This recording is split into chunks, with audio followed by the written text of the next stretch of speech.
Welcome to this test video. I think most people probably just know what an open file is and know what a closed file is, and maybe they know a half-open or semi-open file, and then they just leave it at that. But it's actually much more complicated than that, and so let's get to the different types of files in chess. So first of all, the very first one is a closed file. Right, we'll get the basics out of the way. A closed file is any file which both you and your opponent have pawns on that file. Right, so the D file here, white has a pawn on there, and so does black. And so that means this file is closed. Now, of course, it's important to note that this pawn doesn't really matter if it's back at the starting position or up to here. Opposing each other in this configuration, the file itself is still closed. Now, this is not the same as saying the entire position is closed. But first, we must get to files before we get to those more advanced terminology.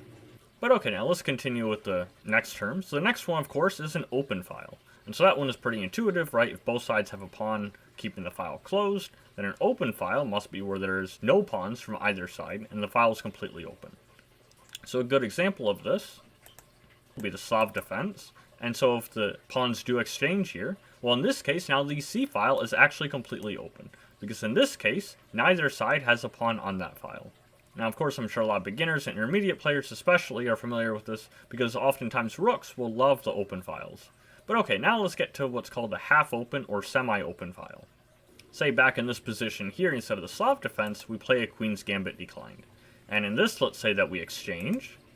And now after the exchange, we have a position where we have both sides have one pawn on that file.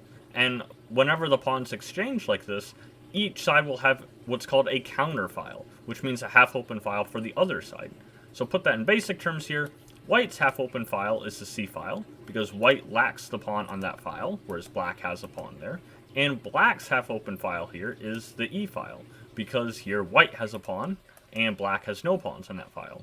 So just knowing the pawn structure, it's very often that white will be playing on the C file, and black will be playing on the E file. And just to illustrate this concept, this is why in this opening, very often the queen is well placed on C2, sometimes even a rook comes to C1.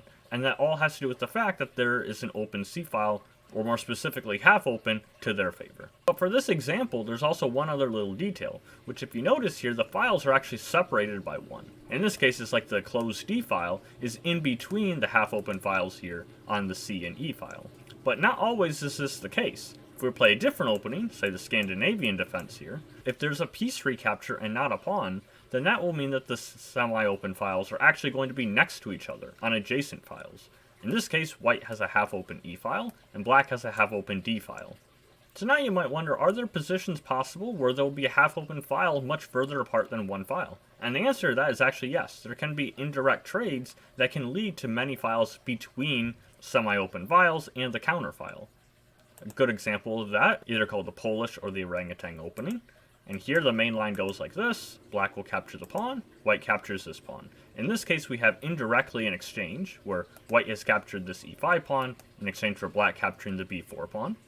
And in this, we can see that black's half-open file is the e file, and white's half-open file is the b file, which have two files, the C and D, which separate them.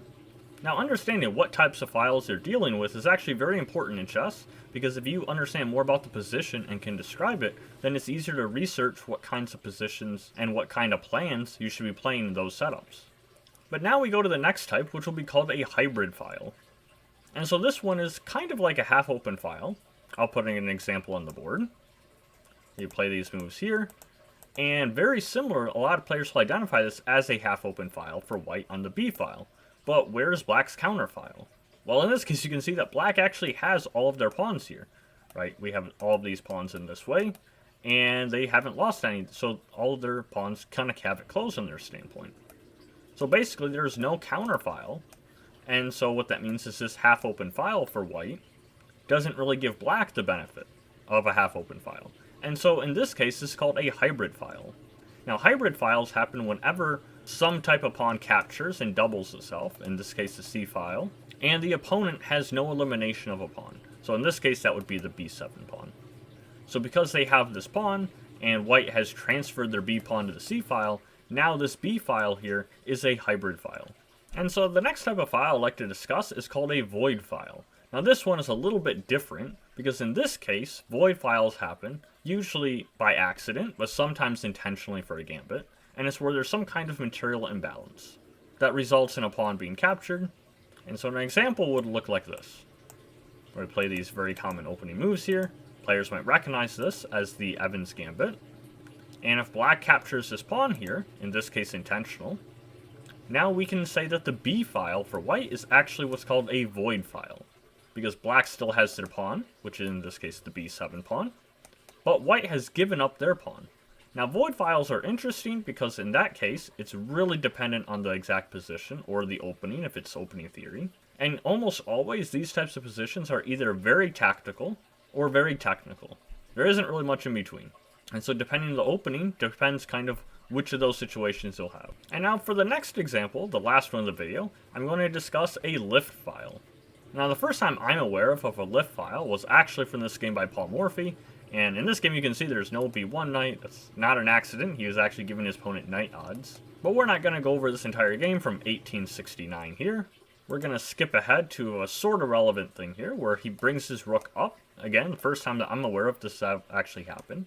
And so he's going to try what we, of course, know as a rook lift. So a few moves later, when he plays here, we have a trade. He pushes the pawn, kicks the knight, and then the famous move, rook to g3.